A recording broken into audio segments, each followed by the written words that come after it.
Chennai doctor Ambedkar அரசு சட்டக் கல்லூரி 3 நாள் சர்வதேச பயிற்சி பட்டறை நிறைவு விழா நடைபெற்றது. செங்கல்பட்டு மாவட்டம் அம்பேத்கர் அரசு சட்டக் கல்லூரி புதுப்பாக்கத்தில் சட்டம் படிக்கும் மாணவர்களுக்கான 3 நாள் சர்வதேச பயிற்சி பட்டறையானது சட்டக்கல்வி இயக்கத்தின் சார்பாக நடைபெற்றது. இவ்விழாவினை தமிழ்நாடு அரசு சட்டத்துறை செயலாளர் அவர்கள் எஸ். ஜார்ஜ் அலெக்சாண்டர் அவர்களும், சட்டக்கல்வி இயக்குநர் பேராசிரியர் முனைவர் ஜே. விஜயலட்சுமி அவர்களும் விழாவினை தொடக்கி வைத்தனர்.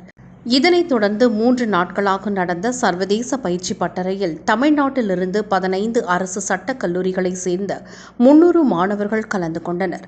உயர்நீதிமன்ற, உச்சநீதிமன்ற நீதிபதிகள், ஐரோப்பிய மற்றும் அமெரிக்க நாடுகளிலிருந்து பல்வேறு சட்ட வல்லுநர்கள் கலந்து கொண்டு இந்த பயிற்சி பட்டறையில் மாணவர்களுக்கு சிறப்பு பயிற்சியானது இன்று நிறைவு பெற்றது.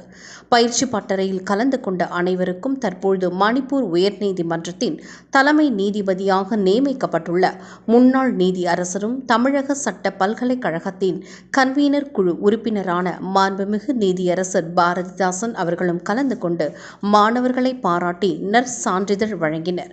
இந்நிறைவு விழாவில் சென்னை டாக்டர் அம்பேத்கர் அரசு சட்டக் கல்லூரி புதுப்பாக்கம் பேராசிரியர் முனைவர் ஜெயகௌரி அவர்கள் வரவேற்புரை வழங்கினார். தமிழ்நாடு சட்டக்கல்வி இயக்குநரும் இப்பயிற்சி பட்டறையின் தலைமை புரவலருமான பேராசிரியர் முனைவர் ஜே. விஜயலட்சுமி அவர்கள் சிறப்புரையாற்றினார். தமிழக சட்ட பல்கலைக்கழகத்தின் கன்வீனர் குழு உறுப்பினரான மாண்புமிகு நீதியரசர் பாரதிதாசன் அவர்கள் தலைமை உரையாற்றினார். இம்மூன்று நாள் பயிற்சி பட்டறையின் அறிக்கை தொகுப்பை தருமபுரி அரசு சட்டக் கல்லூரி முதல்வரான பேராசிரியர் முனைவர் உஷா அவர்கள் வழங்கினார். இப்பயிற்சி பட்டறையின் புரவலர் குழு உறுப்பினர்களான திருச்சிராப்பள்ளி அரசு சட்டக் கல்லூரி முதல்வர் பேராசிரியர் முனைவர் ராஜேஸ்வரன் அவர்கள் மற்றும் ராமநாதபுரம் அரசு சட்டக் கல்லூரி முதல்வர் பேராசிரியர் முனைவர் ஜேம்ஸ் ஜெயபால் அவர்கள் ஆகியோர் விழாவில் பங்கேற்று சிறப்பித்தனர். இந்நிகழ்ச்சியின் இறுதியில் நாமக்கல் அரசு சட்டக் கல்லூரி முதல்வர் பேராசிரியர் முனைவர் அருண் அவர்கள் நன்றியுரை வழங்கினார்.